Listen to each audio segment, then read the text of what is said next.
Salve, pessoal! Então, mais um videozinho para nós, esse aqui é o do Dworkin, tá? Então, como prometido, vamos seguindo. Não vou me alongar muito aqui nas explicações iniciais, vou só saltar direto para a matéria, então vamos lá.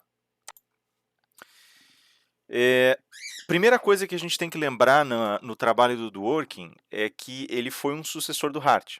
E como sucessor do Hart, ele tentou de alguma maneira esclarecer por que existiam certas limitações no movimento positivista que o Hart inclusive tenta defender, né?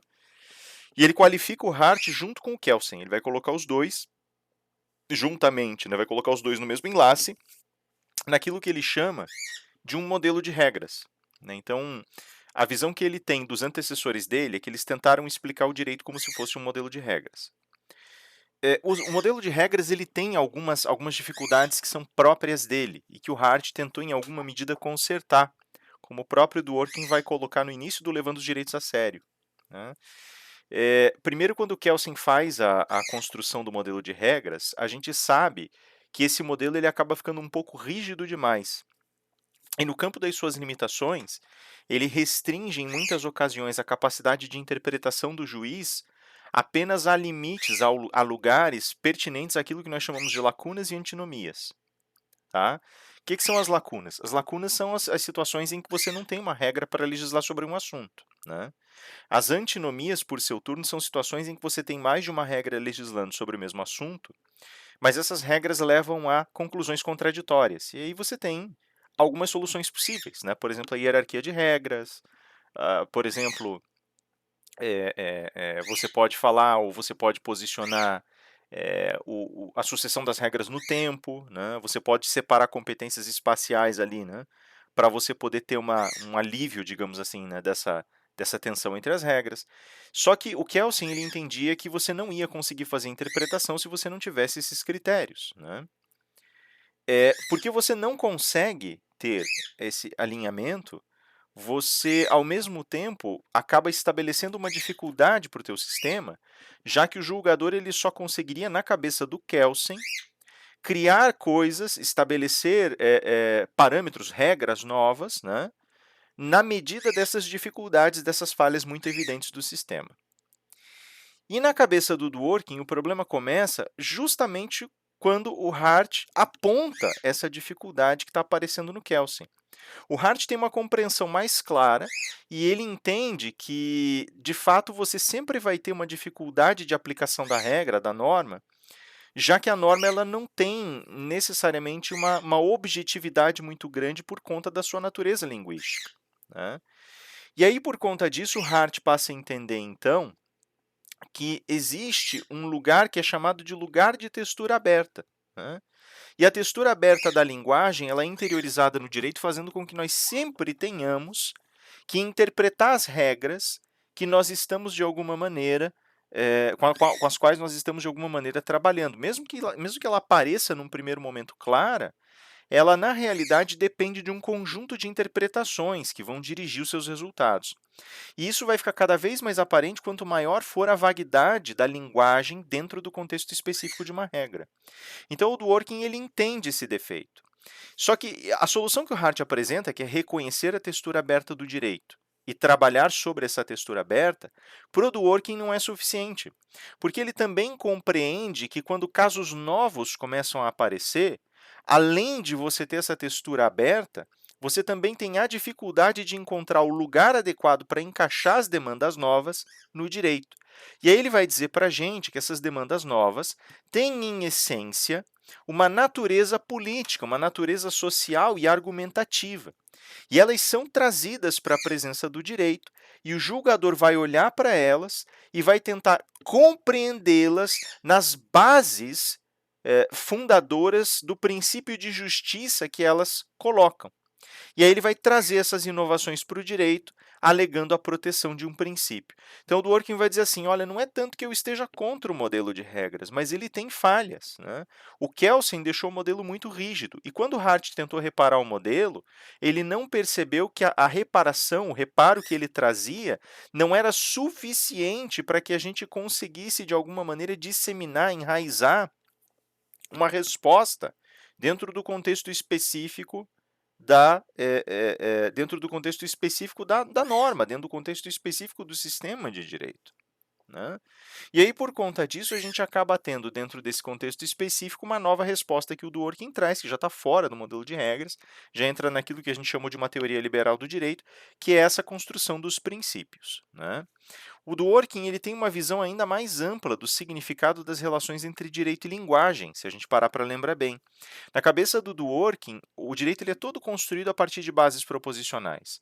Só que o principal interesse dele é tentar compreender esse direito como uma teoria da interpretação, ou a partir de uma teoria da interpretação, de modo que todo ele é constituído de linguagens que podem ser acionadas por argumentos diferentes, por áreas ou zonas argumentativas diferentes, por estruturas e desenhos muito distintos. Para nós, essa relação ela traz alguns complicadores. Se a gente parar para pensar bem, a partir desse momento a gente inaugura um ciclo, um processo, em que a aplicação do direito se torna algo muito mais delicado e se torna, ao mesmo tempo, algo que tem um alcance muito maior. Isso significa que o juiz passa a ter muito mais poder para atuar. E como o juiz passa a ter mais poder para atuar, a possibilidade de ele ingressar num ciclo de discricionariedades é muito grande. Veja que a gente tinha diferenciado antes os termos discricionariedade e arbitrariedade. No texto do Dworkin, essas palavras elas não vão aparecer num primeiro momento distintas. Ele vai jogar todas as relações endereçadas sob o termo discricionariedade. E aí ele vai dar três sentidos para a palavra. O primeiro sentido de discricionariedade diz respeito mais especificamente ao poder que o juiz pode exercer e vai exercer quando toma uma decisão. A segunda palavra, o segundo significado da palavra, perdão, diz respeito mais especificamente a como o juiz consegue exercer esse poder na medida para interpretar as normas e para promover a aplicação delas. E o terceiro diz respeito mais especificamente à possibilidade de abuso do poder do juiz, que seria em sentido estrito a arbitrariedade, né? E agora a gente quer evitar esse último, a gente quer os dois primeiros, mas quer evitar o último. A gente não quer que o juiz abuse. Então a gente precisa de algum critério. Só que a gente já viu que não dá para antever esses critérios na norma, né? Porque a norma tem limites que são inerentes a ela própria, a própria natureza dela. Então o que a gente vai fazer a partir de agora é começar a pensar primeiro em uma estratégia para resolver as circunstâncias, né? Resolver racionalmente, claramente, as circunstâncias em que o juiz vai precisar tomar uma decisão mais criativa. Pelo menos para a gente ter parâmetros para poder ler a decisão dele e saber se houve ou não houve abuso ali, né? Então, o que acontece? Primeiro, nós temos, evidentemente, as situações de antinomia. As lacunas é mais complicado da gente entender mesmo, de fato. A gente vai se servir de princípios gerais de direito para oferecer uma solução, de modo que a gente consiga emoldurar, né? Então, a gente tem o que visitar e a gente já vai chegar lá falando um pouquinho mais da interpretação, né? Mas, mais especificamente no que diz respeito às antinomias, elas podem aparecer num confronto de regras entre si, regras com princípios ou princípios entre si. Quando regras se confrontam, só uma das duas pode valer, e o juiz vai definir isso tentando entender exatamente qual delas se aplica da melhor forma, da forma mais adequada possível a uma estrutura determinada de um caso. Quando uma regra e um princípio entram em confronto, o princípio sempre vence porque ele está num estado superior de hierarquia. E quando dois princípios se confrontam, é necessário promover um exercício de ponderação. Esse exercício faz com que os princípios continuem incidindo ao mesmo tempo sobre a relação, mas um dos dois se sobrepõe afastando o outro de uma maneira muito sutil, sendo que esse outro que foi afastado, aspas, naquela situação, continua a incidir sobre as relações. Só não vai, naquele momento, gerar o efeito dentro daquela decisão. Ele vai ser um pouquinho obliterado, vai ser um pouquinho obscurecido para que esse outro princípio gere seus efeitos, né? Ou ganhe a frente gerando efeitos. O que significa tudo isso dentro desse contexto, né? Aqui a gente começa a ver a primeira moldura para decidir a relação antinômica. Agora sobra, veja, então lacunas, ok, né? A lacuna ela é um espaço de criatividade. A antinomia está resolvida. Então agora a gente tem que voltar para o universo das lacunas e da textura aberta do direito e tentar entender como o juiz resolve. A gente já disse que as lacunas, perdão, são solucionadas dentro do contexto específico de uma interpretação dada para certos princípios gerais de direito. O exemplo mais notório talvez seja o caso que eu coloquei para vocês do neto que comete o assassinato do avô, é um exemplo do Dworkin, esse é um caso que o Dworkin estuda, e é desonrado, apesar da norma não antever essa possibilidade, porque eu não posso, essa pessoa não posso permitir que essa pessoa se beneficie do crime que cometeu, sendo esse um princípio geral de direito. Então as lacunas elas estão emolduradas dessa forma, mas ainda resta a minha capacidade interpretativa e resta o problema da textura aberta do direito. Para esses casos, o Dworkin vai colocar para nós o que é chamado de uma teoria da interpretação, que na realidade reside e descansa no coração das estruturas e dos desenhos teóricos dele. Nesse caso, a teoria da interpretação ela vai colocar para nós, em um primeiro momento, que existe uma semelhança muito grande na atividade que o intérprete realiza dentro do contexto específico de uma leitura qualquer e da leitura do direito, né. Na realidade, a interpretação do direito ela não é tão diferente assim da interpretação que eu faço de uma obra literária, por exemplo, né. Na cabeça do Dworkin existem duas grandes dimensões da interpretação. A primeira dessas grandes dimensões diz respeito mais especificamente a uma leitura interna que eu faço tentando descobrir exatamente o que o texto que está sendo apresentado para mim significa, o que as palavrinhas escritas querem dizer. Tá? E existe uma outra interpretação que é chamada externa, em que eu vou tentar encaixar a realidade desse texto em um esquema cultural mais amplo. Vou tentar encaixar a realidade desse texto naquilo que vai investi-lo de sentido. Vou tentar entender para que eu estou interpretando esse texto. E aí começa a grande diferença. Se nós não estamos tão distantes assim da interpretação de textos literários no direito, nós também temos que lembrar que quando eu, como jurista, interpreto um texto, eu não interpreto esse texto do mesmo jeito que eu interpreto uma obra literária. Então, se eu estou, por exemplo, estudando leis, se eu estou estudando casos, se eu estou estudando a literatura jurídica, eu quero explorar a solução de certos casos.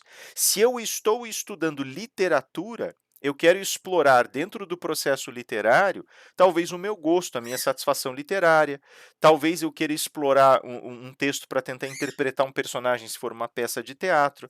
Minhas finalidades são diferentes, isso muda o meu olhar e muda o jeito de eu encontrar estratégias para oferecer uma interpretação.